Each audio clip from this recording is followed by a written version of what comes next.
Bonjour et bienvenue dans le 9e épisode de notre podcast Du sens et du rire. Je suis Laetitia Exbraya et les moments où je suis pleine d'audace, c'est les moments où je suis la plus joyeuse. Et je suis Aurélie Jure et j'ai décidé d'avoir l'audace de ne pas avoir de volonté. Et j'avoue que la volonté, c'est un truc qui m'emmerde profondément. Donc, il m'a paru essentiel qu'on développe ce concept ensemble de l'audace versus la volonté.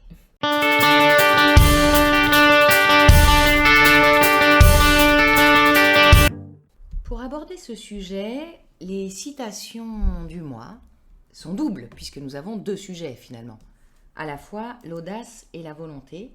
Donc, tu nous as proposé dans les citations Quelque chose de très simple que tout le monde connaît. La chance sourit aux audacieux. Alléluia. Mais est-ce que la chance existe réellement? Et non, Et non. hein, nous on n'y croit pas en tout cas. Bah non. On croit qu'on se la construit, cette chance, et que typiquement l'audace est un outil pour la construire de choix. Mais il y a aussi la volonté, face à ça ou avec ça. Et pour la citation, on a choisi Épictète, qui nous dit « Les choses extérieures ne dépendent pas de moi. Ma volonté dépend de moi. » Donc à nous d'avoir l'audace d'asseoir notre volonté, ou la volonté de dépasser notre audace. Ou de l'encourager. Alors, pour la définition, je suis allée chercher très simplement chez nos amis de Larousse. L'audace prend ses racines latines dans le verbe oser, tout simplement, et elle traduit donc une certaine hardiesse qui ne connaît ni obstacle ni limite, et elle est synonyme de courage. La volonté, elle, est la faculté de déterminer librement ses actes en fonction de motifs plutôt rationnels. Elle représente le pouvoir de faire ou de ne pas faire quelque chose. Elle est également une disposition de caractère qui porte à prendre des décisions avec fermeté et à les conduire à leur terme, sans faiblesse, en surmontant tous les obstacles. Sur cette base, on sent déjà une certaine antinomie entre l'audace et la volonté. Mais cette antinomie, elle crée aussi un lien. Les deux notions sont intimement liées.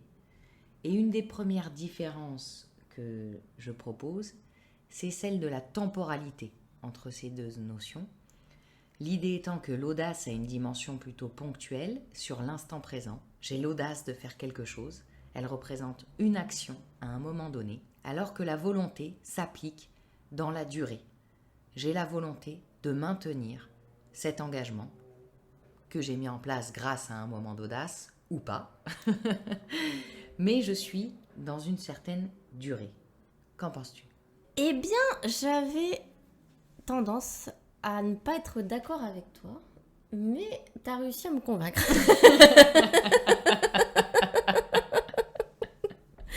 C'est vrai qu'on en a parlé quelques temps avant de démarrer l'enregistrement de ce podcast. Mais en fait, je pense que les deux peuvent se retrouver. Et je pense qu'il peut aussi bien avoir une démarche audacieuse qui nous conduit vers un acte de volonté, qui nous fait aller dans le temps vers quelque chose, mais aussi une volonté qui ne peut pas perdurer sans audace. Voilà. Et quand on veut quelque chose, on peut utiliser l'audace pour aller dans cette direction. Donc en fait, les deux peuvent exister. Les deux coexistent et elles sont intimement liées. Donc certaines choses peuvent s'acquérir par l'audace, mais elles ne peuvent durer et s'ancrer que s'il y a une volonté de faire perdurer ce qu'on a acquis par l'audace. Est-ce que les choses, elles peuvent aussi peut-être perdurer sans cette volonté? Déjà, c'est vrai que la notion d'audace, ça, on l'a remarqué dans les micro-trottoirs, encore une fois. Elle invite à la notion de courage. C'est avoir le courage d'oser, d'aller dans une direction, d'oser porter sa voix, d'oser penser par soi-même, comme disait Kant. Et moi, j'ai dit que ça faisait ressortir tout notre potentiel. Donc, c'est ça que j'aime beaucoup dans l'audace, c'est oser tout en étant malin. Et moi, il y a une notion de légèreté que j'aime dans l'audace qui n'est pas dans la volonté. Je trouve que simplement rien qu'en pensant le mot volonté, j'ai une notion de force qui me vient, qui qui est un peu fade, que je sais pas, j'aime pas. Fade, voire annihilante, tu vois. Ouais. Parce que par moment, tu peux te dire que tu acquiers quelque chose ou que tu vis quelque chose grâce à un moment d'audace qui t'épanouit, qui te remplit. Et cette volonté derrière, là, d'être bien conformiste, tout ça, là, dans ton éducation à la con, eh bien, elle te dit, non, ce moment d'audace, il n'était pas bienvenu. Il faut que tu rentres dans les clous de ta volonté, petit mouton. Mais non, mais tu peux peut-être rajouter un petit moment d'audace pour rajouter un petit peu de joie et de gaieté dans tout ça, quoi. De temps en temps. Et avoir la volonté d'avoir de l'audace. Voilà, avoir la volonté d'avoir de l'audace. Donc ça on se l'est dit, et c'est vrai que ça rend. Moi, je trouve que cette phrase, elle est très jolie. J'ai la volonté d'avoir de l'audace. Mais on se pose aussi cette question, l'audace peut-être fonction de sa personnalité. Oui. Parce que pour certains, c'est plus ou moins facile d'avoir de l'audace ou d'avoir de la volonté. Ouais, c'est ça. Est-ce qu'on est audacieux ou est-ce qu'on peut le devenir? C'est les deux. L'un est l'ombre de l'autre. C'est ça, mais oui, c'est ça. Voilà, parce que tu peux être plus enclin à être audacieux ou plus enclin à avoir de la volonté et à être permanent, tu vois, ou à être droit, à être engagé dans quelque chose. Et moi, j'ai l'impression, typiquement, tu vois, que l'audace, c'est quelque chose d'hyper simple, d'hyper naturel pour moi.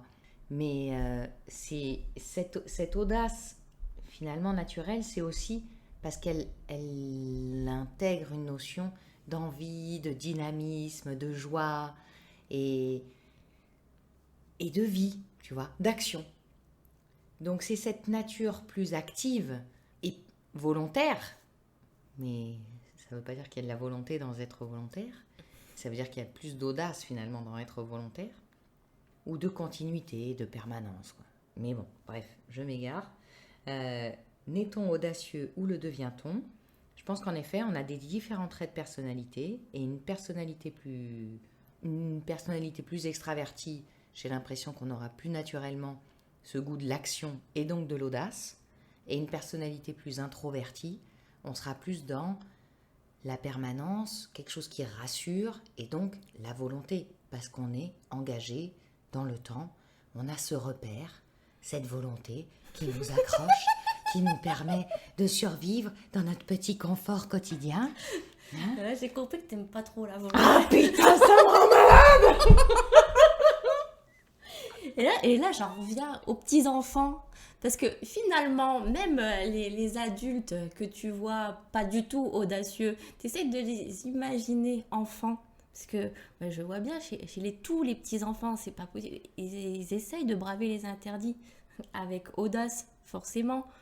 Bon, alors certains sont plus malins que d'autres quand même, mais c'est ça qu'ils utilisent. Ils ont quand même cette notion d'audace qui est là. Enfin... Alors quoique, parce que est-ce que c'est vraiment de l'audace à leur stade ? C'est simplement de l'instinct. C'est cet instinct profond de dire ce qu'ils pensent ou de vouloir faire ce qu'ils veulent. Donc tu vois, leur volonté, elle, c'est dans la façon de faire qu'on va voir si c'est de l'audace ou pas. Est-ce qu'il est vraiment malin, ce petit, à essayer de détourner la règle, quoi. Alors, mais c'est ça. Comment s'y prendre ou alors ça se voit dans le regard. Est-ce qu'il est vraiment audacieux ou pas? Mais il a besoin de mettre en œuvre son audace pour développer sa volonté face à l'adulte qui veut imposer la sienne. Et donc là, tu confrontes deux volontés qui sont antinomiques, oui et non, parce qu'elles peuvent être complémentaires si l'un se met à l'écoute de l'autre. Ouais. Mais de la nécessité de s'écouter pour que justement les deux volontés puissent se rejoindre sans qu'il y ait besoin de mettre en œuvre de l'audace. Ou alors que l'audace permette justement de remettre en phase ces deux volontés dans cette relation. Et ouais, c'est peut-être là que si on est trop à l'écoute de nos enfants et qu'on ne met pas assez d'interdits, peut-être qu'on les empêche d'être audacieux. Autant. Allez. Alors, autant. Va falloir revoir nos principes d'éducation. Autant. Bon, on arrive à leur mettre des interdits, hein, quoi qu'il en soit. Mais bon. Il y a toujours moyen. Bon, on a beau être un peu laxiste.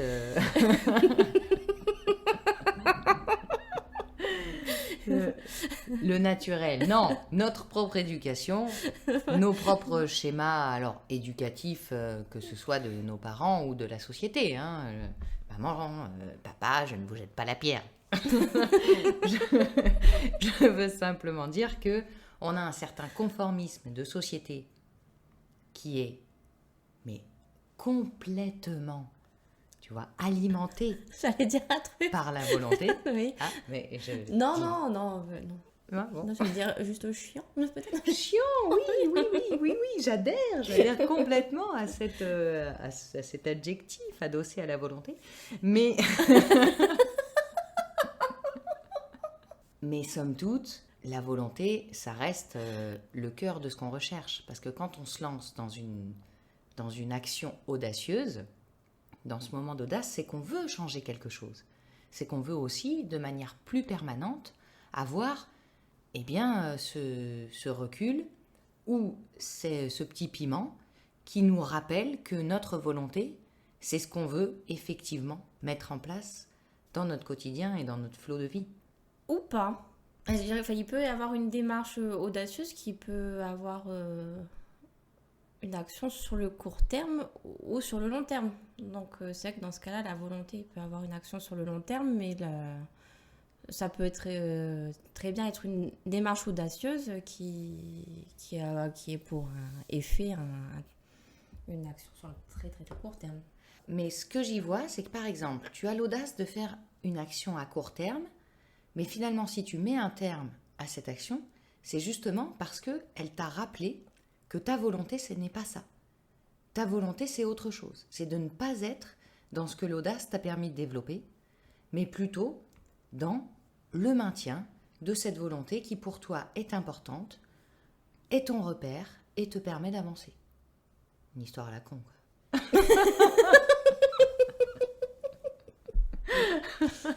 Pourquoi pas? Non, pour pouvoir donner des exemples d'audace qui vont dans le sens de la volonté. Donc, j'ai pas appris le livre pour creuser plus la question, mais notre intervenant du mois dernier, Rémi, salut Rémi, Salut Rémi. m'a prêté le jour du podcast dernier un livre très intéressant donc de Jodorowsky sur le théâtre de la guérison. Et dans ce théâtre de la guérison, Jodorowsky explique différents événements dans lesquels il propose de mettre en place des actes poétiques ou des actes théâtraux qui permettent de se libérer de choses. Et j'y vois beaucoup d'audace dans cet événement, dans ce temps justement très ponctuel, d'extérioriser quelque chose qui est enfoui, qui te pèse, mais en même temps, c'est pas forcément le faire pour le maintenir, c'est aussi le vivre à un instant présent pour te permettre de le confronter au reste de ta volonté. Et c'est ce qu'il dit, c'est que l'acte poétique ou l'acte théâtral a une vocation thérapeutique pour te réengager dans un chemin de vie qui est plus bénéfique pour toi. Et là, je suis en train de me rendre compte que du coup, la volonté, c'est bien. La volonté, c'est bien. Bah oui, c'est bien la volonté. Non, mais on en a besoin. Mais donc, l'audace est un outil pour la volonté, quoi qu'il en soit. C'est-à-dire qu'on a envie de le tourner au sens de la rigolade et de la vie et de la joie et de l'intensité. C'est une chose. Mais c'est un outil et qui nous amènera d'une façon ou d'une autre, soit à conforter notre volonté, parce qu'on se dit que cette action audacieuse nous a permis de nous libérer de quelque chose, mais nous conforte à rester dans notre objectif premier, soit elle a déclenché quelque chose qui nous permet de réorienter notre volonté et d'assurer plus de stabilité grâce à ce nouveau mouvement, à cette impulsion nouvelle que nous a apporté l'audace. Non, c'est vrai que l'audace, elle est là parfois pour amener une troisième voie, quoi, quelque part. Ni pour ni contre, mais je vais de l'avant et je propose quelque chose d'autre. Je sors de la dualité et je m'épanouis grâce à ça, quoi. Et l'audace, j'avais noté aussi qu'elle peut nous permettre de dépasser les obstacles sans les affronter. Enfin, pour les gens qui, comme moi par exemple, n'aiment pas les conflits, les situations conflictuelles, au lieu de s'affronter, on va chercher un autre moyen complètement détourné. Et puis au bout d'un moment, alors ça peut prendre du temps, mais on va y arriver. Et ça, c'est assez jouissif aussi. Ouais, mais ça, c'est la volonté de pas être dans le conflit. L'audace, c'est de rentrer dans un conflit, dans ton cas, j'ai l'impression. Alors ça peut être de rentrer dans un conflit ou aussi d'arriver à amener sa voix sans avoir l'air de le faire. Mais est-ce que c'est de l'audace, ça? Moi, j'appelle ça de la perfidie. Mais non, sans y mettre une connotation négative aussi forte que le Du terme vice. de perfidie ou le terme de vice. Non, c'est... Ouais, C'est vrai qu'en fait, c'est de l'audace... contourner, quoi. Ouais, c'est de contourner. T'es pas dans l'audace, quoi. Non, c'est pas Bah, si possible. on prend en compte que l'audace, c'est oser. Mais ouais, c'est oser. Tu vois, C'est la oser, c'est hardiesse. aller de l'avant, quoi. Ni C'est- obstacle, ni C'est limite. oser montrer sa voix. Et d'ailleurs, dans souvent les conflits, tu vois, en Mais si management... c'est l'audace, c'est juste voilà, si on considère à la base que l'audace c'est penser par soi-même, après dans l'action on peut agir comme on veut. On n'est pas obligé d'agir de manière à s'affronter à l'autre. On va lui montrer à un moment donné que on porte notre voix quoi qu'il en soit. Tu continues de parler, je te fais croire que tu as raison, mais en même temps je vais dans ma voix quoi qu'il en soit quoi. Et ouais, mais là, du coup, t'avances pas. C'est pas bon, ça. Pourquoi t'avances pas? Moi, j'ai l'impression que si tu ne fais pas naître ce conflit, ou en tout cas la discussion, la conversation courageuse, je voulais en revenir là, c'est-à-dire qu'en management, on appelle un conflit une conversation courageuse. Donc c'est ça, c'est le courage, c'est oser affronter la discussion pour mettre à plat les choses et pour résoudre ce conflit. Le but étant, si tu veux maintenir la relation, et en tout cas en management c'est important, tu veux maintenir la relation, donc tu te confrontes à ce conflit grâce à cette conversation Oui, courageuse. c'est exactement. Tout dépend de l'attention qu'il y a derrière. Si effectivement tu veux maintenir ou pas la relation. Oui, faut effectivement envisager tous les paramètres possibles. Et si la relation n'est pas importante pour toi, tu peux agir comme tu veux. alors après la relation ou même la personne, parce que la relation, Ou la personne. voilà, c'est une chose, mais c'est la personne. À un moment donné, si tu laisses se pourrir la relation, c'est que t'as pas suffisamment d'empathie ou d'intérêt pour cette personne pour faire attention, elle aussi, tu vois, à ses besoins, ses émotions face à toi, ta réaction. Ça dépend encore. Je trouve une manière d'agir qui peut ne pas avoir d'impact sur les individus en eux-mêmes. En même temps, tu n'es jamais maître de ce que la personne va ressentir, quoi qu'il en soit. C'est vrai qu'il y a des gens qui ont besoin que ce soit clair. Et tu n'es jamais responsable de ce que la personne ressent. Et il y a des gens qui seront plus tranquilles si tu les laisses... Et tu vas pouvoir dans prendre leur toutes les volonté à la précautions que tu veux. Tu vas toujours blesser quelqu'un ou pas, hein, mais parfois tu penses mal agir et rien ne se passe. Et parfois tu penses mal agir et tout va bien. Donc, Et parfois, tu n'agis pas du tout et tout va mal, ou tu n'agis pas du tout et au contraire, c'est ce qui permet que ça aille mieux, quoi. ouais, bref, agissons comme nous le souhaitons. Mais en tout cas, Selon la voix qu'on a envie de porter dans le monde. et donc on en revient à dire Avec audace ou pas. avec audace ou pas, c'est-à-dire que on met en place une action qui est plus ou moins vive, plus ou moins impactante. Et pour moi, si elle a un impact, elle est de l'audace. Ou laissons couler, suivons le chemin de la volonté qui est plus doux, mais aussi plus sécure, tu vois, plus concret, pour aller vers ce chemin qu'on s'est choisi et qu'on veut faire avancer. Mais là où l'audace reste importante et essentielle, c'est que notre volonté, dans le temps, elle peut s'étioler et elle peut se fourvoyer parce qu'elle manque de nouveauté, elle manque de confrontation. L'audace nous permet un peu de réveiller, d'innover et de réactiver notre chance. La chance s'orient aux audacieux. L'audace fait ressortir notre intelligence. Ouais, aussi, et puis elle redonne du sens, tu vois, à notre volonté, quelque part. D'ailleurs, c'est un peu ce qu'on disait tout à l'heure, hein. C'est l'audace de faire quelque chose, et soit de le suivre, soit de ne pas le suivre, parce que, justement, on a trouvé le sens de notre volonté grâce à ce moment audacieux. Grâce à cet acte poétique ou à cet acte théâtral, qu'on nommera ou pas, mais qui nous a révélé un temps de volonté pour suivre notre chemin. Et elle révèle aussi une notion qui est tout de même importante, c'est le désir. Oui. Le désir qui est à l'origine de tout mouvement. Et donc de tout acte de volonté aussi. Mais du coup, la notion de désir est encore plus importante derrière la notion d'audace.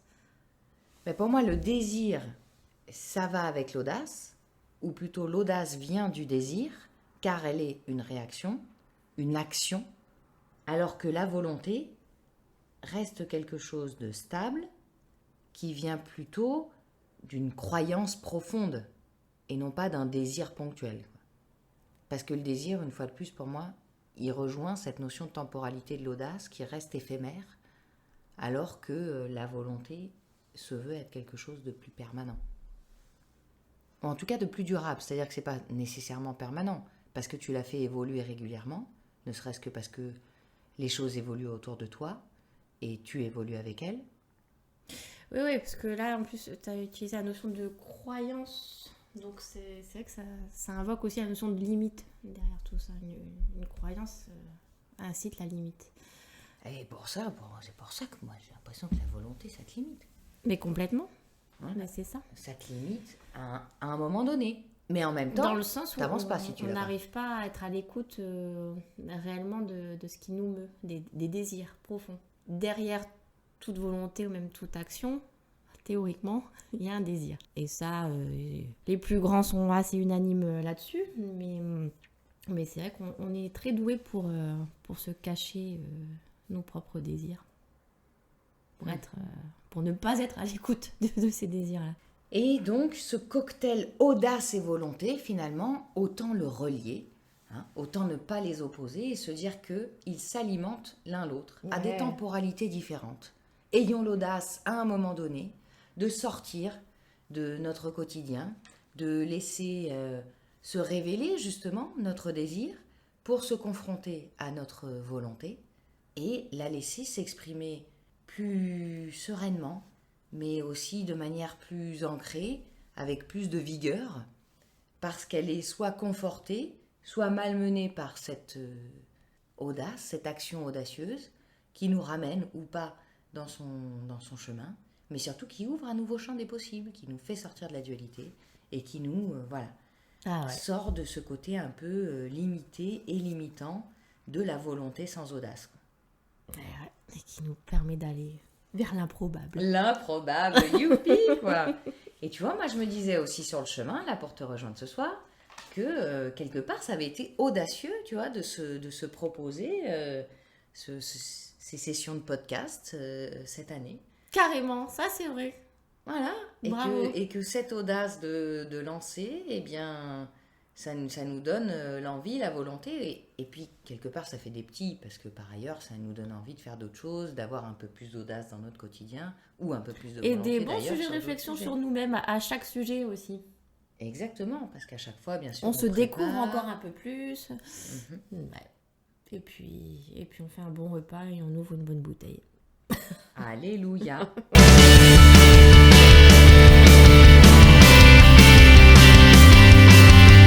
Et pour la blague mignon de ce mois-ci, très cher, que nous as-tu dégoté comme pépite ? Mais ça, attention, c'est une blague qui demande beaucoup de réflexion. Et de projection. Oui, donc je vous demande d'être attentif. J'ai arrêté de faire du sport il y a plus de 20 ans, sans patch, sans acupuncture, sans aide, juste la volonté. Bravo. Merci les mignons qui ont toujours une belle manière de nous proposer. Ok, et merci à vous tous pour votre attention, votre participation, votre engagement dans ces podcasts, votre aide dans les micro-trottoirs. Voilà, et votre écoute qui nous encourage à continuer, bien que le simple plaisir de nous retrouver, ça suffit, soit déjà au cœur de ce moment. Même s'il n'y a que nos mamans qui nous écoutent, ça nous comble. Allez, déjà. Bisous maman, je t'aime. Bisous maman. Allez, ciao tout le monde, à bientôt.